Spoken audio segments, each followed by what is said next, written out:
biglang lumubog sa karagatan. Milagro may tuturing ng mga nakaligtas na pasahero ang kanilang sinapit sa lumubog na MV Lady of Carmel.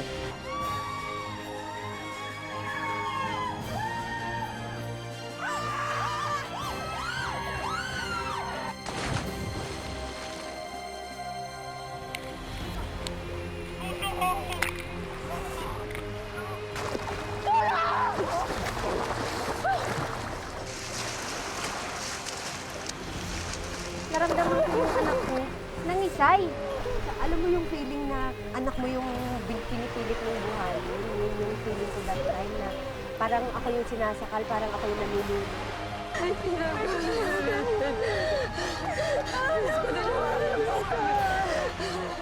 Sa gitna ng trahedyang ito, dalawang ina ang nagtatakbo para sagipin ang isang inosenteng sanggol sa bingit ng kanilang sangandaan ng buhay.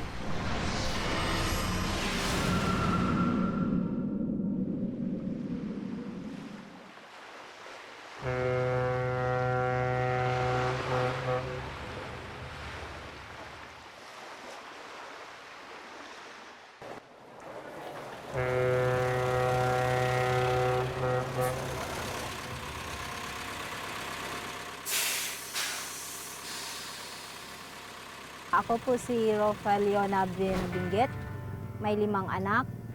Nagdesisyon yung asawa ko na magtrabaho sa Maynila.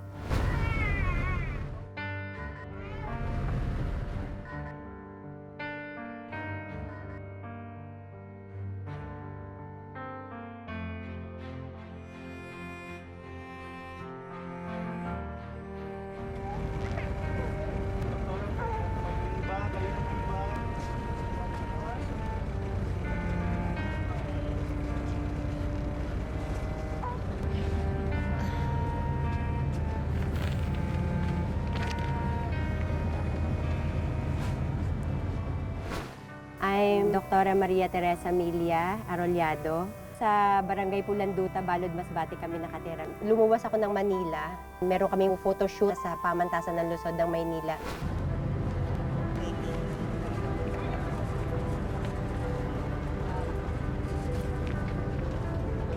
Okay naman. Kuya, baka dun sa babae sa harapan ko. Okay.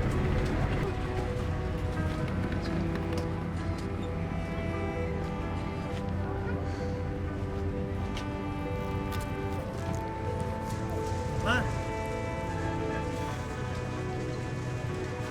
Kamusta? Miss, kaibigan ko yata. Salamat.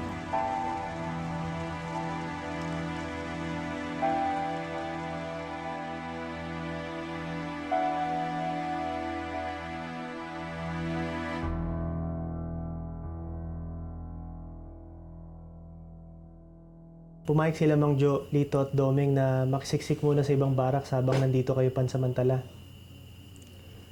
Eh mabuti hindi ikaw ang pinaalis nila. Hindi ba alas 8 ang pasok mo bukas? Nakipagpalit muna ako sa ibang driver para maging alas 10 ang pasok ko. Kaya muna tayo.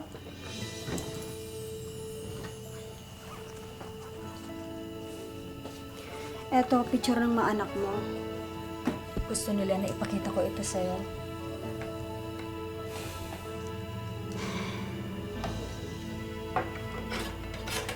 Nakabali nga pala ako ng 10,000 para makapamili para kila Trixie. Ang laki nun. Pero sige, ibibili ko sila ng uniform. Sige, sa day off ko. Sa linggo. Maswerte naman ako sa asawa ko kasi hindi lang siya mapagmahal. Yung maalaga talaga siya lalo na sa mga anak ko. Mapagmahal talaga yun. Yung napapadala niya sa amin, yun, mga sobrang portaw, yun. Tapos talaga, ay yung bakasyon naming mag-ina sa Maynila, nangihinayang ako kasi sayang nga yung pamasahe ko dun.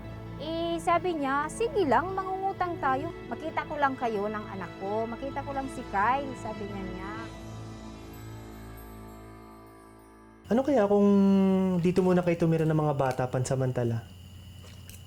Mahirap. Mahal dito.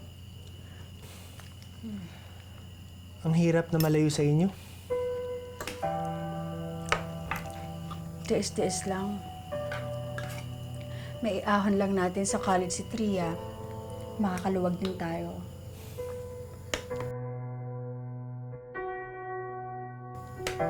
Kung nagutom ka sa biyaya.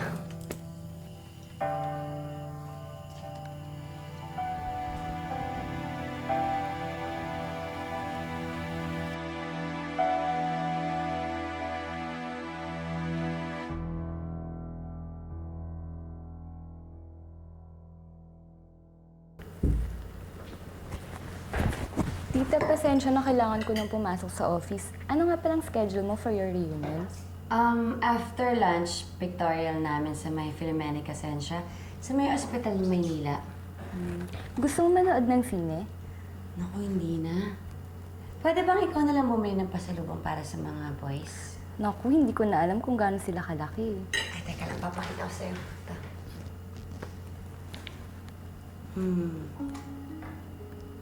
Ang lalaki na ng mga brace mo.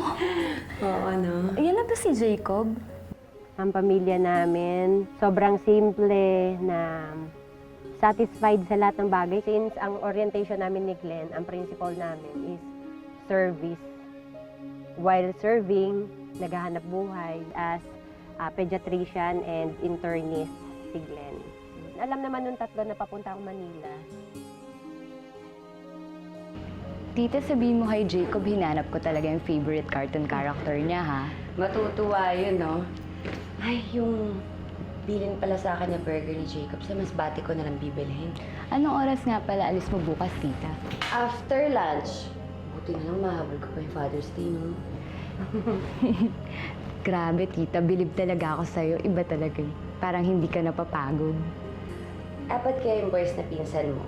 Isama mo pa yung Papa Glenn nila.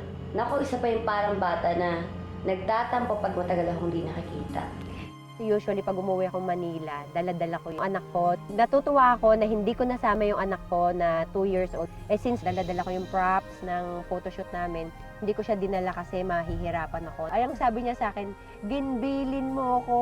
Ang Tagalog nun, iniwanan mo ko, ginbilin mo ko. Ay, di kaya nagmamadali akong umuwi. Panay na yung tawag ng kapatid ko. At saka yung panganay ko, tumawag din. Ako, pag na-pressure na ako umuwi talaga. Kasi yung anak ko, sabi ko, may sakit, kawawa naman dun. June 13, alas 2 ng hapon, muling nag-cruise ang landas ni na Doktora Teresa Arrollado at Rufa Benguet. Sa pagkakataong ito, parehong may nararamdamang kakaiba ang dalawa. Hindi nila natanto na maaaring senyales ito para huwag nilang ituloy ang biyaheng mauuwi sa disgrasya. That time, masakit yung tiyan ko.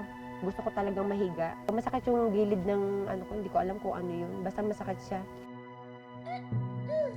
Yung anak ko, nababalisa siya. Hindi naman, wala namang kabag. Ayaw naman niya sa didi ko, binattlefied ko. Ayaw talaga. Yung nilagyan ko ng acetaminophen yung tiyan niya, okay naman, wala.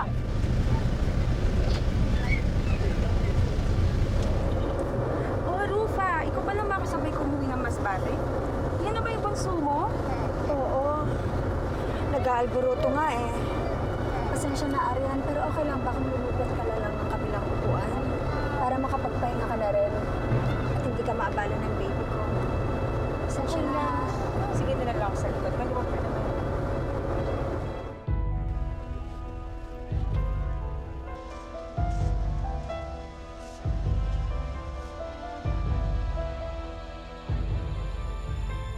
Parehong hindi mapakali sina Rufa at Doktora Teresa. Ang kanilang hindi maipaliwanag na pagkabalisa kaya ang senyales na sila'y dadaan sa pinakamalaking pagsubok ng kanilang mga buhay.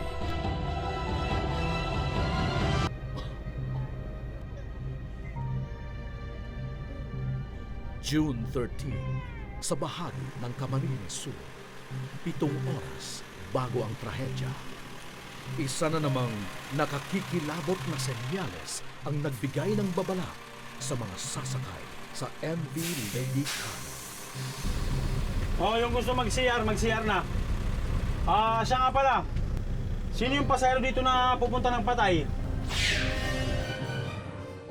Kaya naman pala mabigat ang biyahe natin eh. May dadalo sa Patay. Mamaya, sumama ka sa driver.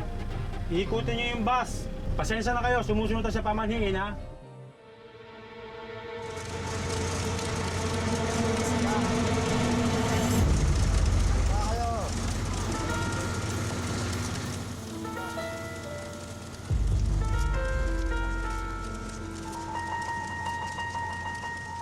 Ang sabi pa nga, 3 times, pero ang ginawa lang nila na 2 times. 2 times silang umikot sa bus kasi tradition, kasabihan.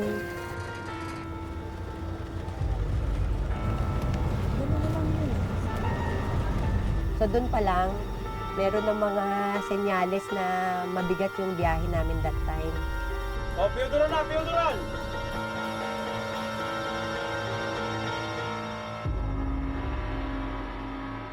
Piyuduran na!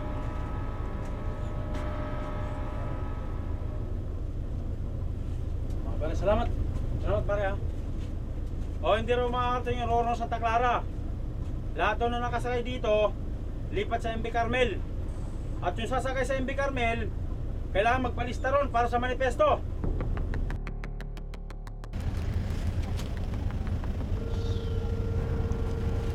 Glenn? Tulog pa ba yung mga bata?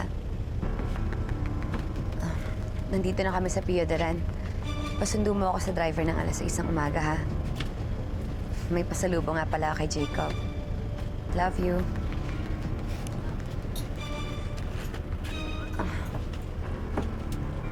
Sabi ko, bakit ang liit ng barkong sasakyan?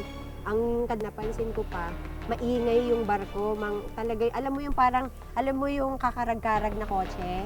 Ganon yung tunog ng ng makina. Reynante! Sakay na kami! Oo. Wala yung Santa Clara eh.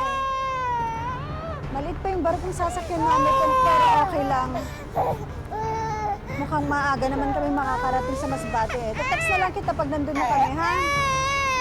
O sige na. Umiiyak na yung anak mo. Sige na, bye-bye. Bakit na ako pataas? Yun, doon na panay na ang anak ko ng iyak. Sabi ko, ba't ganito yung anak ko? May kabag ba ito? Ba't ba ito? Sabi ko. June 14, sa pantalan ng Piyudaran. 3.5 oras bago ang trahedya. Hindi dumating ang rorong sasakyan nila papuntang Masbate.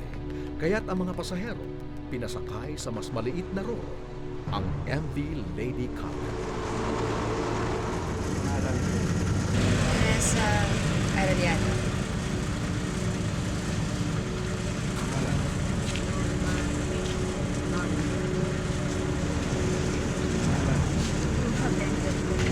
Tsaka tayo rin kaya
Walang alon-alon. Walang alon. Malinaw ang kalmado ang dagat, payapa.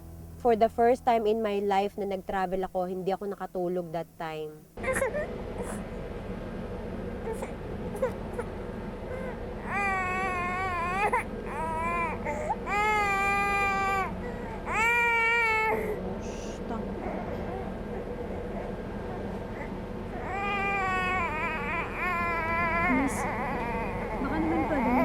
Hawakan mo na yung anak ko. CCR lang ako. Sige, okay na. Salamat.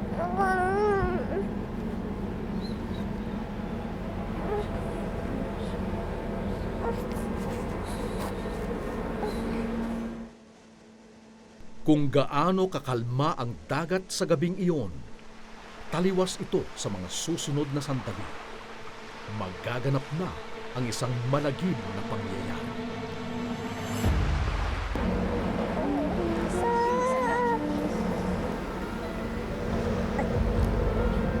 Salamat ha. Walang ano man.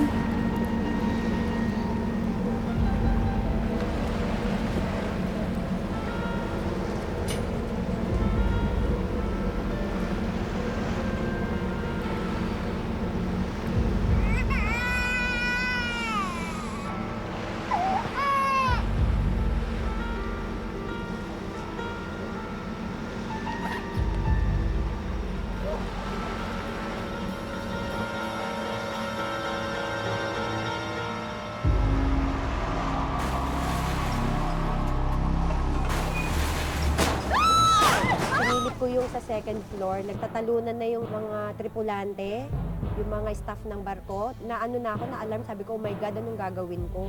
Pagtingin ko dun sa kabila, dun sa pinanggalingan namin, touching the water na siya. Nakadikit na siya sa tubig. So talaga, ibig sabihin, naka-inclined na kami 45 degrees.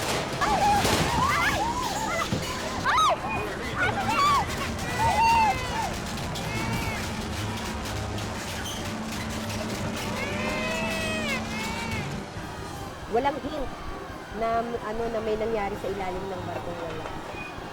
May kumalabog na lang nung nakatagilid na kami.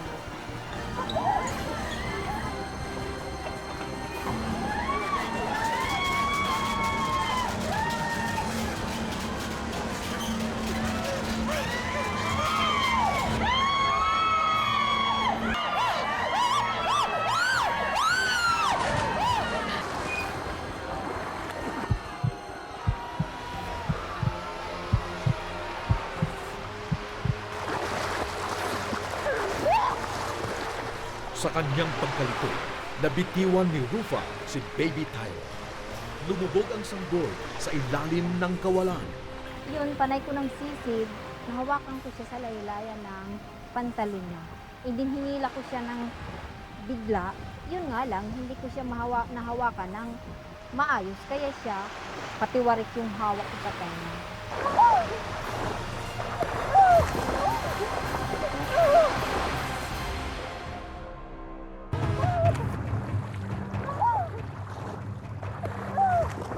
Ganyan-ganyan ako, padyak-padyak na ako pataas, makahinga ko eh.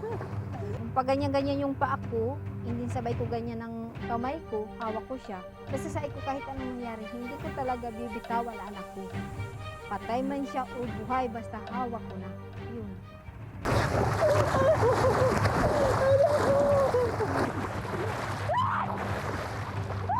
Tulong! Tulong!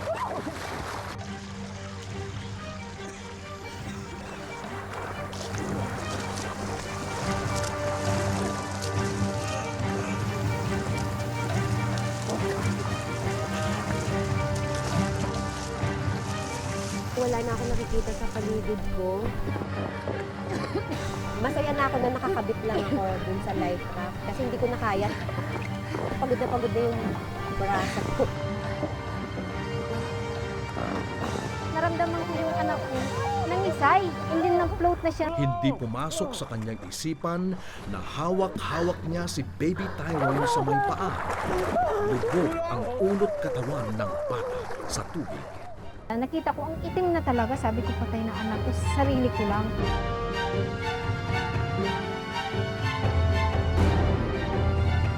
Yung sa ganyan ko, nakahawak ko ng tali, ayun, hindi talaga ako doon bumitaw. Yung nasabi ko, nabibingi ako na may naririnig ako na boses ng babae. Ang baby. Kuya, sagipin mo yung baby. Sagipin mo, kunin mo siya. Pediatrician ako. Kaya kong sagipin yung baby. Kunin mo yung baby.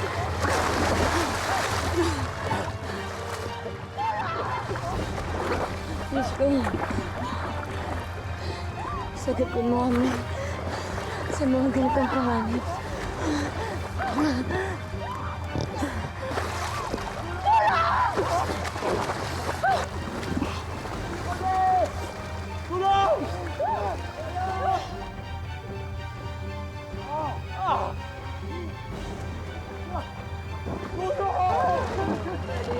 Diyos ko, ligtas mo anak ko. Baby ka. Kung tinapit-tapit na niyo yung anak ko, wala talaga, wala. Naliwanan mo kami. Naliwanan mo kami.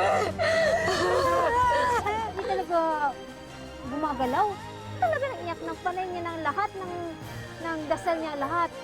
Ay, nawawalan na ako ng pag-asa kasi usually pagka dapat if you back blows, 5 back blows, maano mo na yun, magre-respond na. Ang tagal-tagal. Sabi kong ganun, umubo ka, parang awa mo na anak.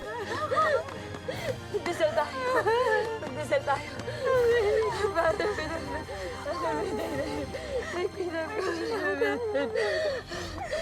Diyos ko, naliwanan mo kami. Naliwanan mo kami. Naliwanan ako.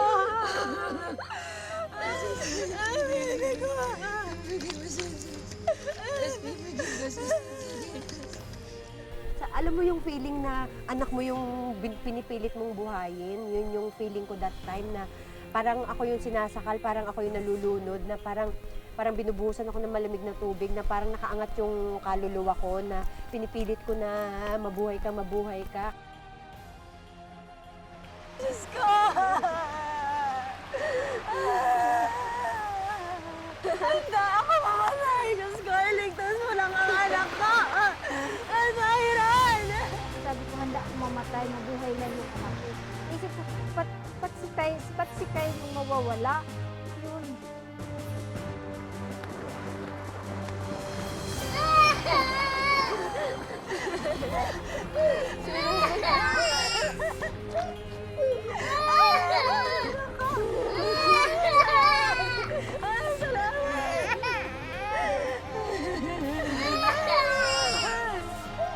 That time, Jacob ang nasa isip ko kasi kamuntik ko na siyang masama. Kung nasama ko siya, naku, habang buhay ko yung pagsisisiyahan. Hindi ko natulungan yung bata. Baka namatay din yung anak ko.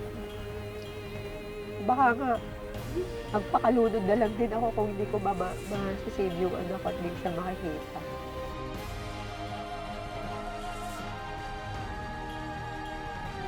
Salamat, Diyos ko!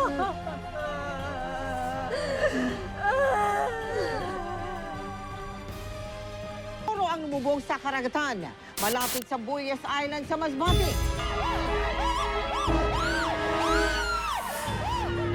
Sa loob daw ng 1 minuto, lumubog ang barko. Milagrong may tuturing ng mga nakaligtas na pasahero ang kanilang sinapit sa lumubog na MV Lady of Carmel.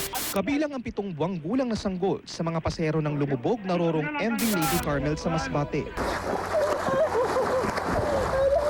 Sa kabila ng trahedyang nangyaring paglubog ng MV Lady of Carmel ay nangibabaw pa rin ang mga kwento ng kabayanihan sa pagitan ng mga nakaligtas na pasahero. Ang baby! Ang baby! Kuya, sagipin mo yung baby. Alam mo yung feeling na anak mo yung pinipilit mong buhayin, yun yung feeling ko that time na mabuhay ka. Kapag sumakay sa bangka o barko at sa kasawiang palad ay lumubog ito, ano ang maaaring gawin para maisalba ang sarili?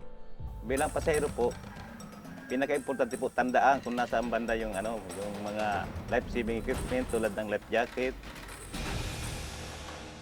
Kung meron tayong bag na sa likod natin, na meron dala tayong mga mineral water, mas malaki, mas maigit, makakalutulong yon.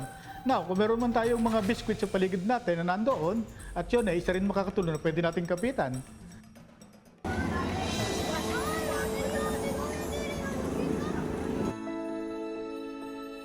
Dito kami ngayon sa Mobo, dadalawin namin ngayon si Tyron tsaka si Rufa. Sikreto lang to. Sorpresa. Kasama ko si HP, yung panganay ko tsaka si Jay. Kasi gusto kong mabisita ko ano ng kalagayan niya. Tsaka mabisita rin yung kung ano kalagayan niya na Rufa. Hello!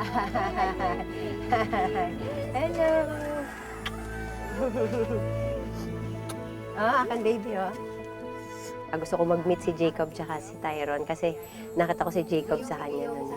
Magkahawig sila, para silang singkit. Proud ako na mapakita yung picture ng family ko sa kanya. Kung sino yung family ko, tapos natutuwa rin ako makita yung family niya. Ay nako, yung mga picture sa cellphone, parang na-reminisce na naman yung nakaraan. Merong side part of it, merong happy part of it.